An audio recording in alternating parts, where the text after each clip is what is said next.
Un millonario queda impactado al descubrir que su exesposa, embarazada, trabaja como limpiadora en un hotel.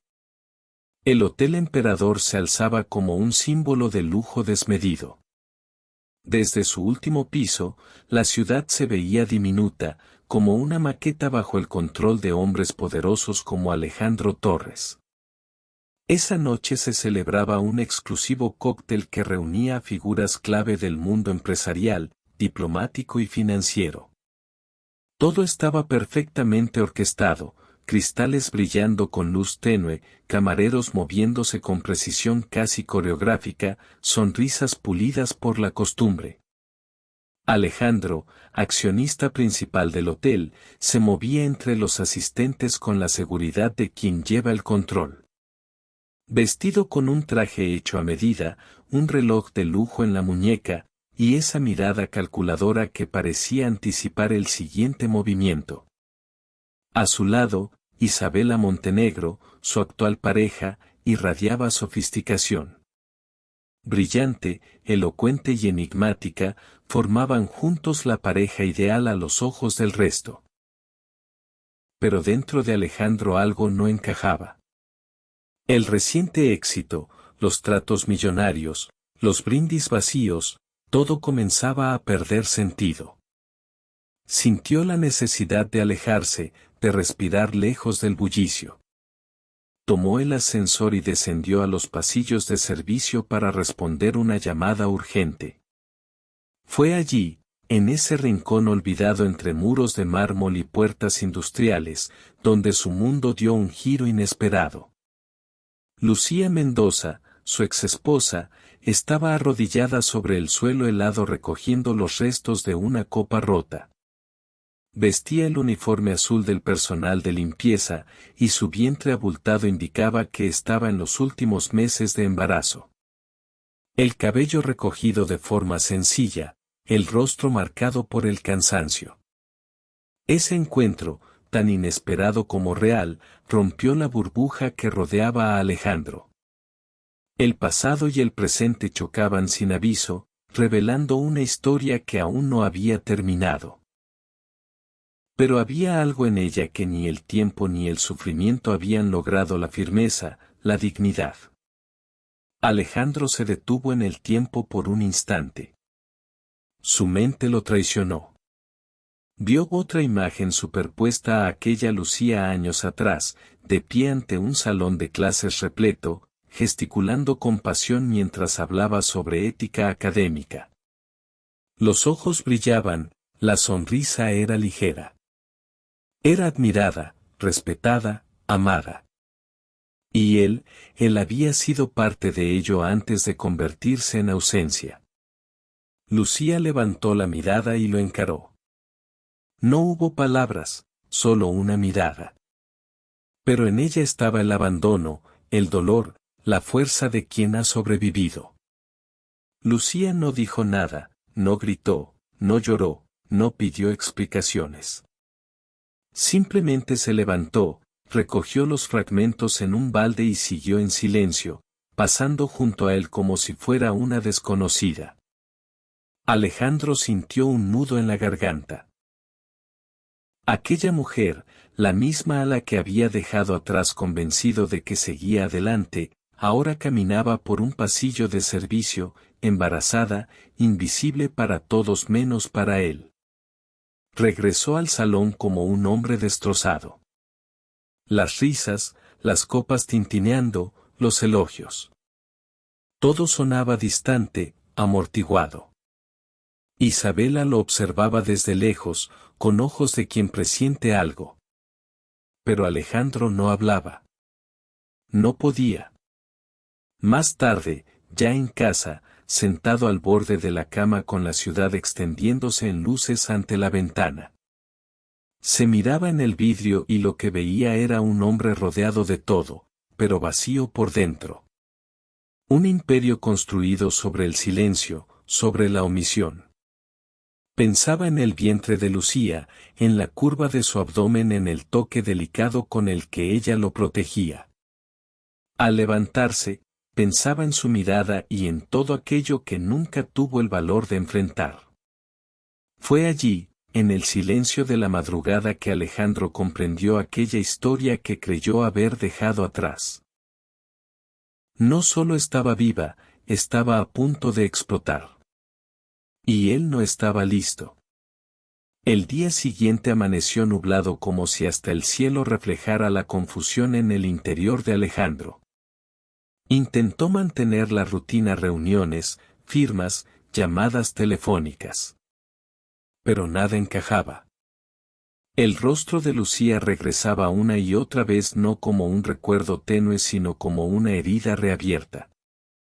Durante el almuerzo con otros inversionistas fingía escuchar, fingía sonreír. Fingía ser el mismo.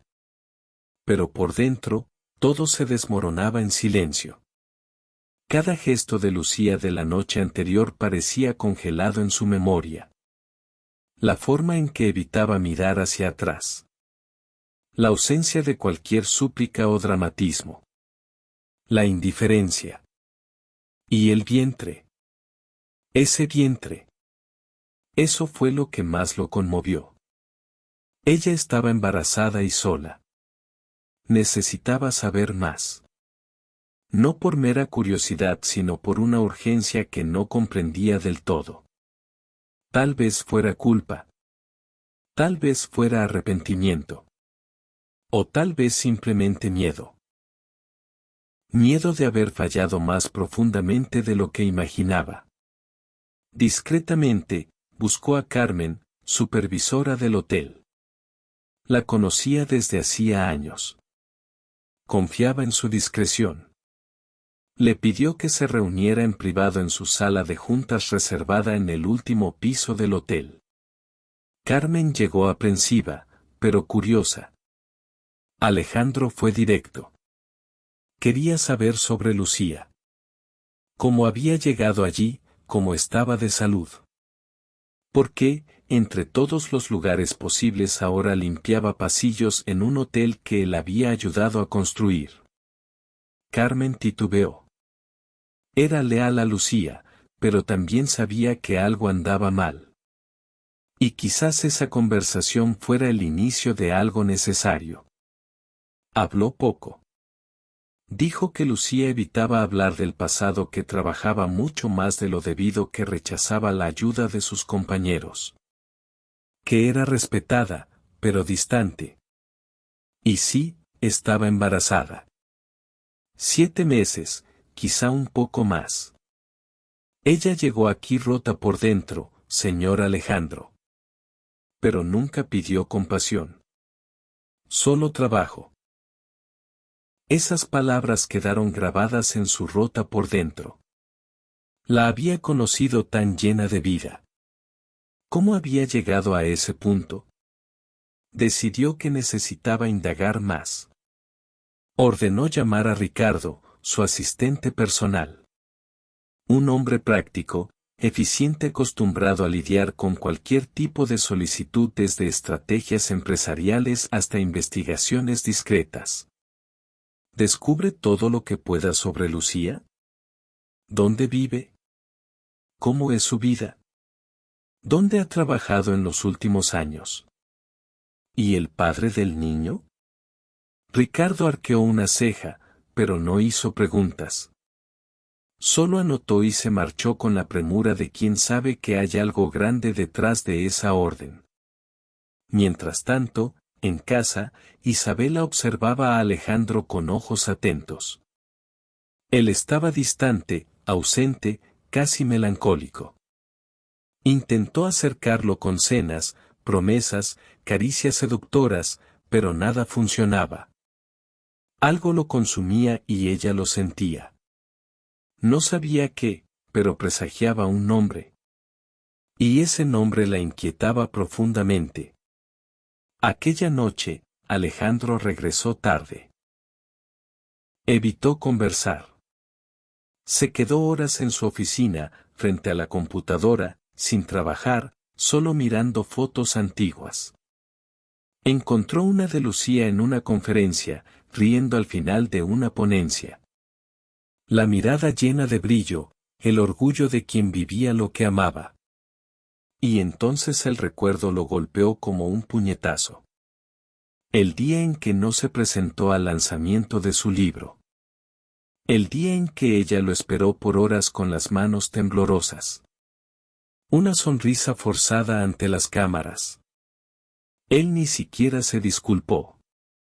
En ese momento se dio cuenta de que no solo se había alejado de Lucía. Había borrado partes de ella. Y ahora, tal vez, había borrado todo. El informe de Ricardo llegaría pronto, pero Alejandro ya sabía fuera lo que fuera que encontrara, no sería nada liviano. Y la verdad, cuando finalmente surgiera, tendría el poder de destrozarlo por completo. 2 días después, Alejandro recibió el informe. Estaba sobre su mesa de vidrio, dentro de un sobre discreto como cualquier otro documento de rutina. Pero él sabía no lo era. Lo abrió con las manos. Lucía Mendoza, ex profesora universitaria, apartada poco tiempo después del divorcio. Sin registros de nuevas publicaciones, sin procesos, sin escándalos. Solo un silencio progresivo. Tuvo que vender el departamento en el que vivía para saldar deudas y, según los datos cruzados por Ricardo, aparecían elevados gastos en clínicas médicas en los estados de cuenta. Luego desapareció de las redes sociales. Casi nadie hablaba de ella. Parecía haberse esfumado del mundo.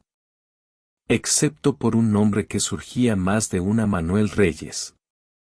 El informe decía que él era profesor sustituto, exalumno de Lucía y hoy integrante del cuerpo docente de una universidad menor. Alejandro no sabía si el nombre lo inquietaba por la frecuencia con que aparecía o por el hecho de parecer demasiado constante. Manuel visitaba a Lucía con regularidad. Pagaba boletas a su nombre. Estaba registrado como contacto de emergencia en el control prenatal del hospital público donde ella recibía seguimiento. Alejandro se quedó fijado en ese dato durante varios minutos. Eso dolía más de lo que quería admitir. Sin pensarlo mucho, decidió ir a verlo esa tarde. Pasó casi 1 hora sentado dentro del coche estacionado, discretamente cerca de la universidad donde Manuel impartía clases. Estaba lloviendo. El campus era sencillo pero bullicioso. Jóvenes entrando y saliendo de aulas, cargando libros, celulares, mochilas. Y entonces lo vio. Manuel era más joven de lo que esperaba. Llevaba una camisa de vestir con las mangas remangadas hasta los codos. Portaba una pila de apuntes y se detenía para sonreír y conversar con alumnos en el pasillo. Tenía un aire tranquilo, presente, sólido. Alejandro ingresó discretamente al edificio y se presentó en la secretaría como interesado en proponer una alianza educativa. Lo llevaron a una pequeña sala donde Manuel lo recibió con curiosidad. La conversación fue educada pero tensa. Alejandro no mencionó a Lucía de inmediato.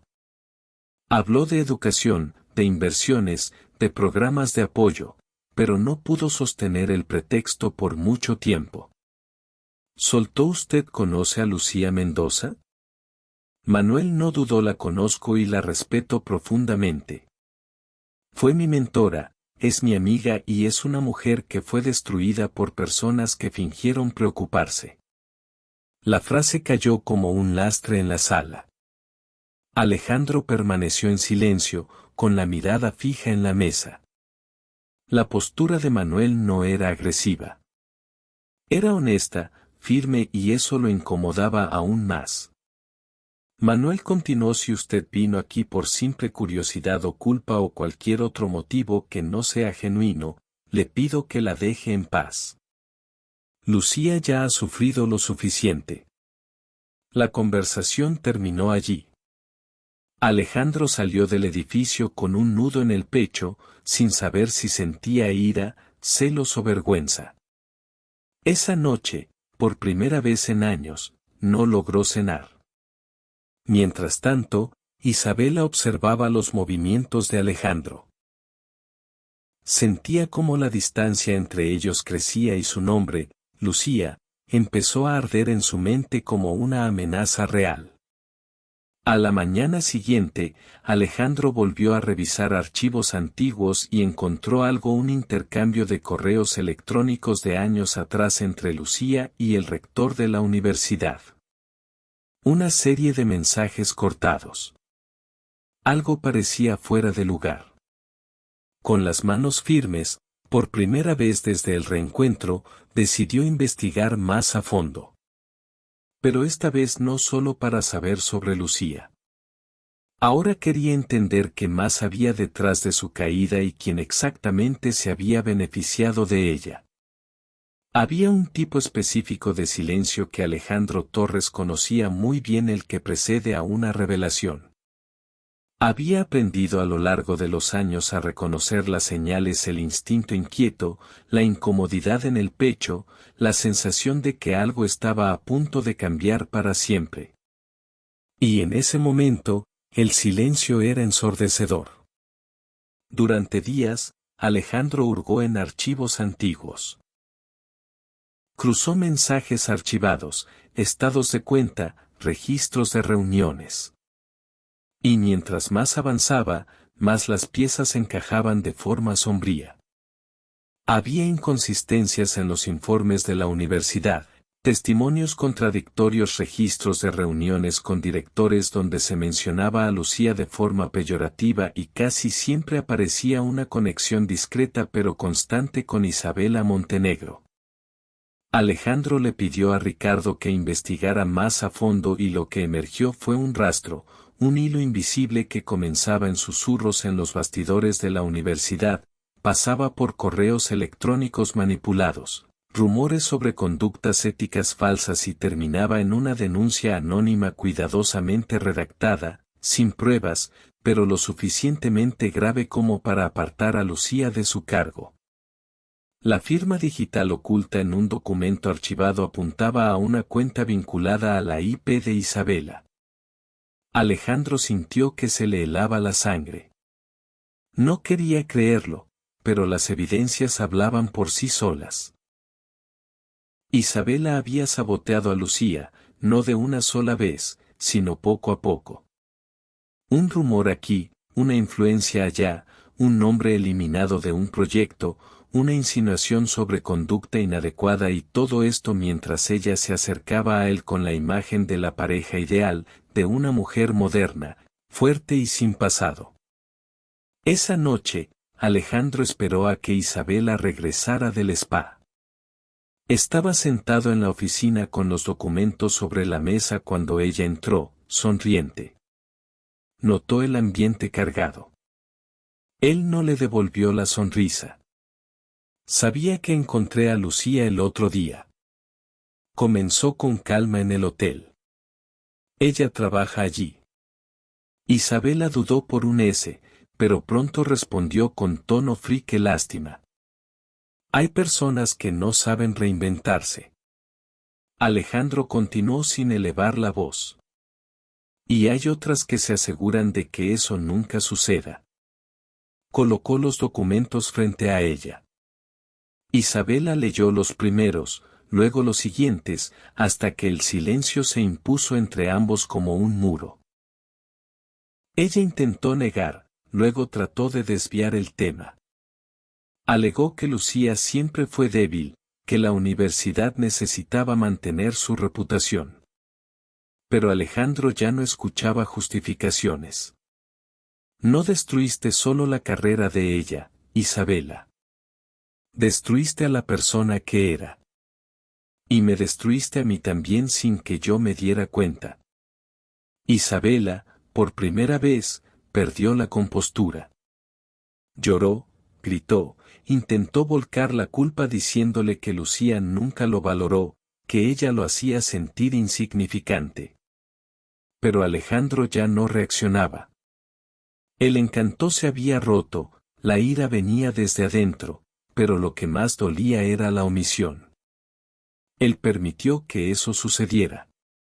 Confió ciegamente, ignoró las señales y ahora veía el tamaño de la destrucción causada por su propia complicidad. A la mañana siguiente, salió de casa sin avisar. Pasó por uno de los centros sociales que ayudaba a financiar y, por primera vez, entró sin séquito, sin prensa, sin la necesidad de cuidar su imagen. Se sentó solo en una de las salas silenciosas y contempló el vacío. Pensaba en Lucía, en todo lo que ella había perdido y en cómo él se había convertido, sin notarlo, en parte de la maquinaria que la aplastó.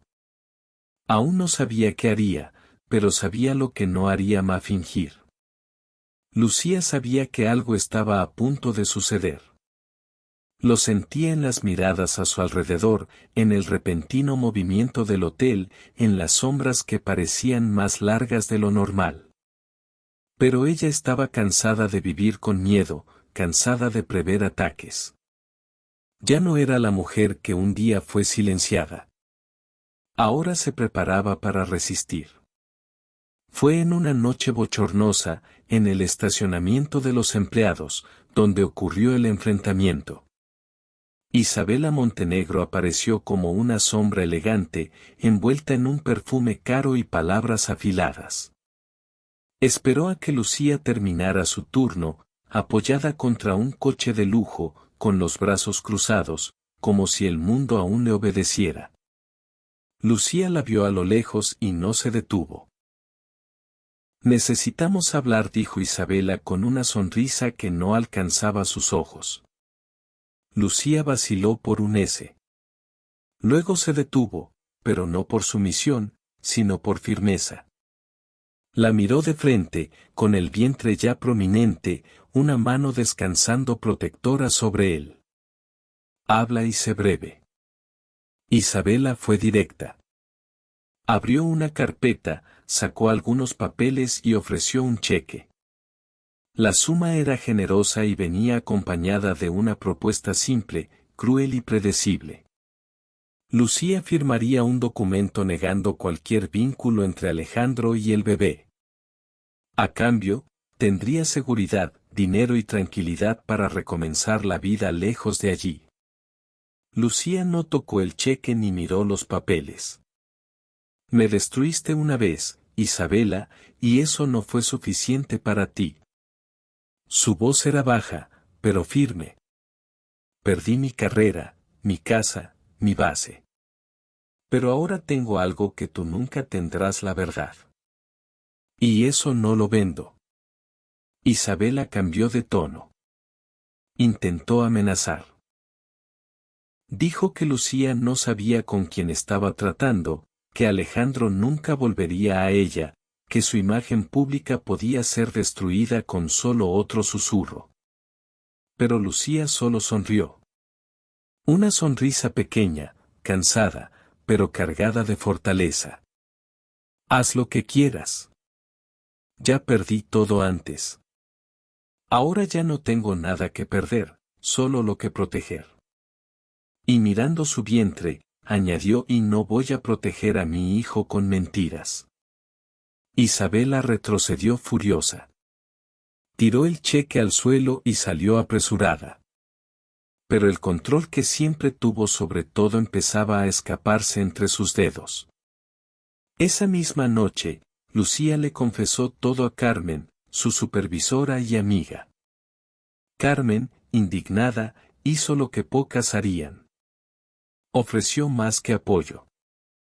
Puso a Lucía en contacto con la abogada María Márquez, una mujer reconocida por su firmeza ética y habilidad para desmontar estructuras de poder podridas. Lucía contó su historia por primera vez en voz alta, sin esconder las partes feas. María escuchó en silencio, anotando cada nombre, cada fecha, cada omisión. Tienes un caso. Y hay algo aún más importante, dijo María. Tienes la razón. Vamos a exponerlo todo. Lucía respiró hondo. Estaba exhausta, emocional y físicamente. Pero había un nuevo fuego dentro de ella. Por primera vez en años, ya no quería solo sobrevivir. Quería justicia. Quería dignidad. Y sobre todo, quería garantizar que su hijo naciera en un mundo donde la verdad aún tuviera valor. Mientras Alejandro continuaba su investigación silenciosa, Isabela intentaba borrar rastros. Lucía se preparaba para algo más grande que cualquier venganza. Estaba a punto de transformar su dolor en prueba. Y cuando llegara el momento, nadie la impediría de hablar. Había días en los que Alejandro sentía que el mundo a su alrededor se hundía en silencio. Las reuniones parecían más vacías, las miradas en su empresa más largas. Como si alguien esperara que él descubriera algo que todos ya sabían. Y entonces lo descubrió. El informe final de Ricardo llegó en una mañana gris, sin ceremonias. Un sobre grueso, pesado, como si llevara dinamita. Le entró la verdad. Isabela había desviado más de 80 millones de pesos durante los últimos 4 años, distribuyendo los montos entre cuentas en paraísos fiscales, empresas pantalla e inversiones secretas. El descubrimiento fue un golpe, no solo por la traición financiera sino por el hecho de que todo se había hecho mientras ella se mostraba como su aliada más leal. La mujer que dormía a su lado sonreía a los inversionistas y hablaba de alianzas estratégicas. ¿Había en realidad construido un imperio oculto a sus expensas? Y lo peor, junto a ello estaban los documentos reunidos por María y Lucía. Pruebas claras de la difamación orquestada, de las manipulaciones en la universidad, de los mensajes plantados, de las cuentas falsas creadas para denunciar a Lucía de forma anónima. Un dossier completo. Alejandro se sentó solo en su despacho con vista a la ciudad. Se sintió ridículo, rico, poderoso, influyente y completamente engañado. Pero lo que más lo destruía era la omisión. No solo fue engañado. Participó aunque no quisiera. Fue cómplice por arrogancia, por distancia, por la facilidad con la que descartó a Lucía mientras Isabela tiraba de los hilos en el fondo. Esa noche, Isabela llegó a casa sonriendo como si nada estuviera ocurriendo. Encontró a Alejandro ya esperándola, con los documentos en la mano y la expresión fría. ¿Quieres destruirme por culpa de una sirvienta? Escupió ella, al entender que él había descubierto todo. Alejandro no respondió de inmediato. Solo la miró a los ojos.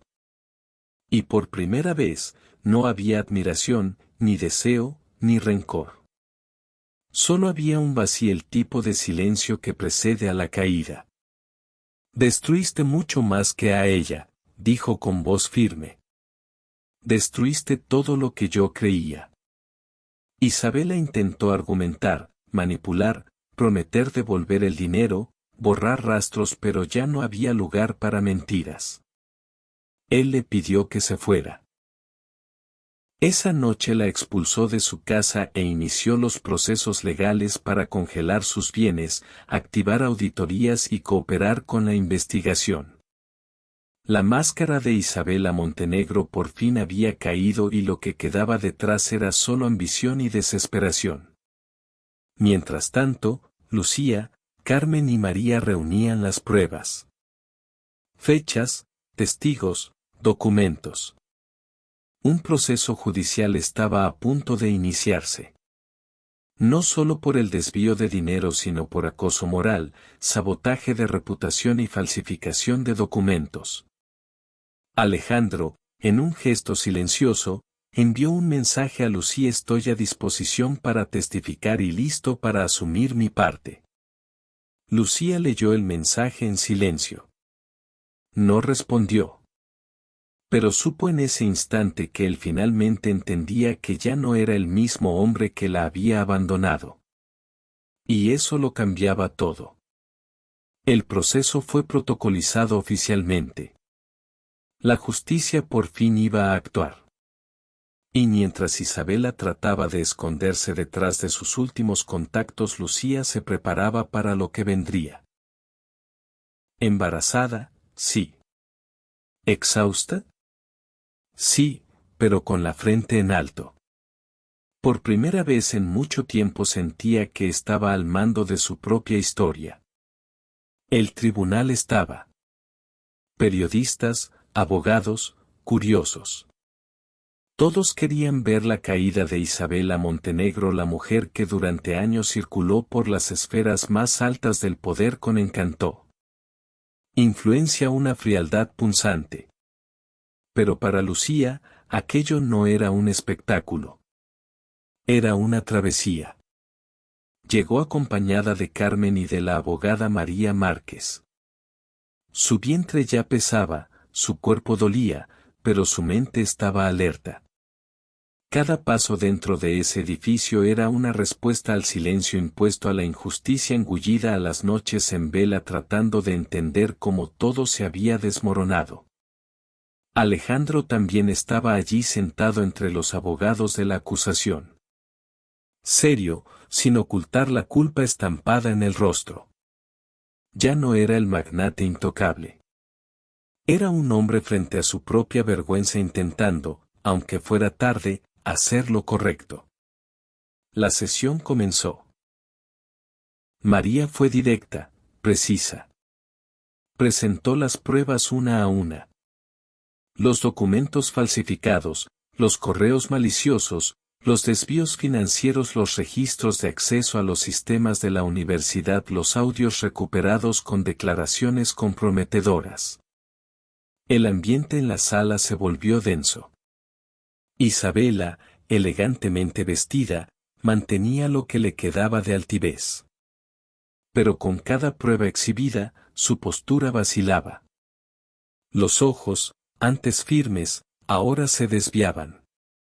Luego llamaron a Lucía para declarar y en ese instante, el tiempo se detuvo. Caminó hasta el centro de la sala con la respiración agitada pero firme. Y entonces habló. No como víctima, sino como alguien que había sobrevivido. Describió la sutil secuencia de destrucciones. Las puertas que se cerraban sin explicación, los rumores que la aislaron, la soledad creciente, el miedo constante. Pero también habló de resistencia. De cómo aprendió a agacharse para trapear el piso con la misma dignidad con la que un día subió al escenario de una conferencia internacional. De cómo, estando embarazada, aprendió a ser más fuerte de lo que creía. No estoy aquí por venganza, dijo. Estoy aquí porque merezco vivir en paz. Porque mi hijo merece nacer en un mundo donde la verdad valga más que el poder. El silencio que siguió a sus palabras fue absoluto. Y fue en ese silencio que Isabela se quebró. Intentó interrumpir, gritar, negar.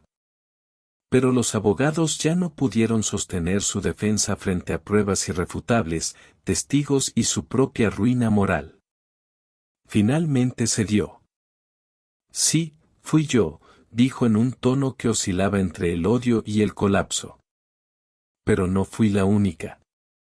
Se burlaron de ella, la ignoraron, le dieron la espalda. Todos fingieron no verla. Yo solo empujé. Confesó todo. La sabotaje, la difamación, los desvíos, las chantajes. Y reveló que no era la primera vez que hacía eso. Lucía simplemente había sido una pieza más en su juego de poder. La jueza ordenó una pausa para reevaluar el curso del proceso. Pero antes de que la sesión se suspendiera, Lucía se llevó la mano al vientre con una expresión que lo cambió, una contracción. María corrió hacia ella. Carmen llamó por ayuda. Alejandro se levantó de un salto. El caos en el tribunal dio paso a la urgencia de la vida en el hospital. Todo sucedió rápido. Lucía fue llevada a la sala de partos acompañada por María y Carmen. Y poco después llegaron Alejandro y Manuel. Dos hombres, dos mundos. Un pasado, un presente. Unidos por el amor, por la misma mujer y ahora por una nueva vida. Horas más tarde, el llanto fuerte de un bebé resonó en la maternidad. Diego había nacido saludable, fuerte, lleno de vida. Lucía, exhausta, sostenía a su hijo en brazos con lágrimas en los ojos. A su lado, Manuel sonreía con ternura y Alejandro permaneció inmóvil hasta que ella lo miró y en un gesto silencioso, le extendió al bebé. Alejandro lo tomó con cuidado, como si cargara el mundo. Y en ese momento, todo cambió. No hubo victoria ni perdón automático, pero había algo más. Redención. La oportunidad de recomenzar, no necesariamente como pareja, pero sí como seres humanos más auténticos. Lucía miró a su hijo y por primera vez en años, se sintió completa. Pasaron meses desde el juicio, desde el parto, desde aquel día en que todo finalmente salió a la luz. El tiempo, como siempre, siguió su curso. Pero las personas, esas sí habían cambiado. Isabela Montenegro fue condenada. Los desvíos, los fraudes, la difamación, nada se pudo negar. Perdió sus bienes, sus contactos, su reputación. Su imagen, antes inmaculada en los círculos de élite, ahora era sinónimo de ambición desmedida y destrucción silenciosa. Cumplía condena y, por primera vez en años, no controlaba nada más que su propio silencio. Alejandro, por su parte, no volvió a ser el hombre de antes. De hecho, ni lo intentó. Dejó atrás la vanidad de los reflectores, cortó relaciones con quienes lucraban con su arrogancia e inició una profunda reestructuración en sus empresas. Creó una fundación dedicada a la integridad académica y al apoyo de profesionales injustamente perjudiciales. No para redimirse públicamente, sino porque al fin comprendía lo que era necesario hacer. Y entre las primeras personas a las que invitó para formar parte del consejo de la fundación estaba Lucía Mendoza. Ella aceptó la invitación no por lástima, no por nostalgia, sino porque sabía que el cambio sí iba a ser real. Debía comenzar con acciones concretas. Y Alejandro, al fin, estaba haciendo lo correcto. Lucía volvió a dar clases. No en la misma universidad, esa aún cargaba demasiadas cicatrices, sino en una nueva institución donde fue recibida con respeto y admiración. Estaba diferente, más serena, más fuerte.